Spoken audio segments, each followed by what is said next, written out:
Good day, I'm Samantha Allen and this is your Jis News for January 30. Government is to embark on a major information and communications technology ICT initiative in March that's expected to improve the efficiency levels within the public sector. Science and Technology Minister Philip Paulwell made the disclosure recently, saying the goal was to make remote access to government services far more available.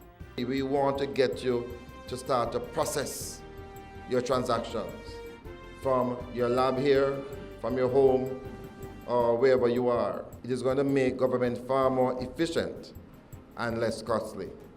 He told Jis News that the project should also reduce the amount of paper used by government agencies, saying more details will be revealed when the initiative is launched in March. The minister was speaking on Monday at the official opening of the Eastwood Park Computer Resource Center in Kingston, which has been outfitted with 18 computers, a server and 2 printers. It was refurbished at a cost of $3.2 million by the Universal Service Fund, formerly the Universal Access Fund. The fund also provided furniture for the center, while Royal Computers and Accessories, church members and other individuals contributed to the renovation. Government continued its land titling initiative on the weekend when it issued 60 titles to residents of Flanker and Norwood in St. James. Minister with responsibility for housing, Dr. Morris Guy, urged the recipients to utilize their land titles as an asset to grow themselves and the country. Use it as a tool for development of yourself and yourselves and your families. Use it to send your children to school. Use it to put up a little business.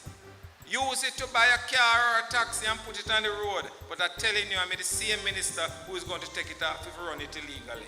The minister also encouraged the new landowners to pay their property taxes while they demand from the parish council the necessary services of proper garbage collection, street lights and better roads. Agriculture and Fisheries Minister Roger Clark says his ministry will not be sitting idly waiting for an IMF deal to be signed. Speaking at a function this week, the minister said his ministry's focus would remain on putting agriculture production into high gear.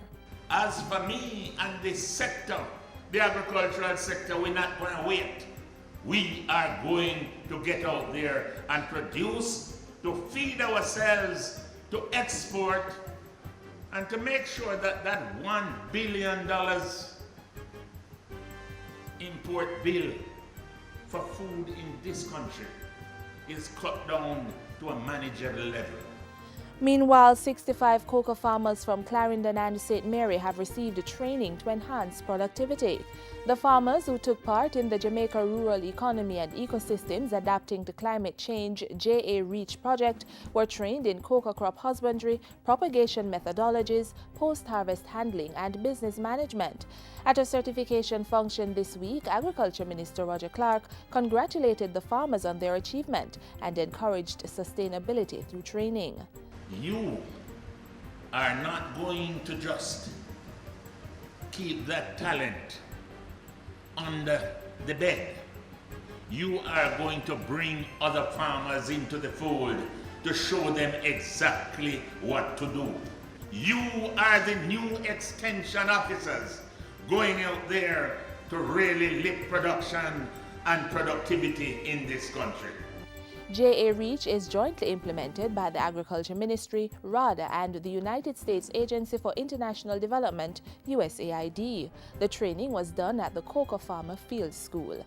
And finally, the Transport Authority is warning public passenger vehicle operators to stop overcharging commuter fares immediately. The authority says it has received numerous complaints that private passenger vehicle operators are insisting that commuters pay more than the approved fares, particularly in the Kingston Metropolitan Transport Region, the KMTR. In response, the Transport Authority's route inspectors will be closely monitoring the situation, and any operator found doing this will be prosecuted under the Road Traffic Act. In the meantime, commuters are urged to report incidents of overcharging through the authority's toll-free line at 1-888-991-5687 and provide the license plate numbers and the routes for the vehicles. And that's it for JIS News today. I'm Samantha Allen. Thanks for watching.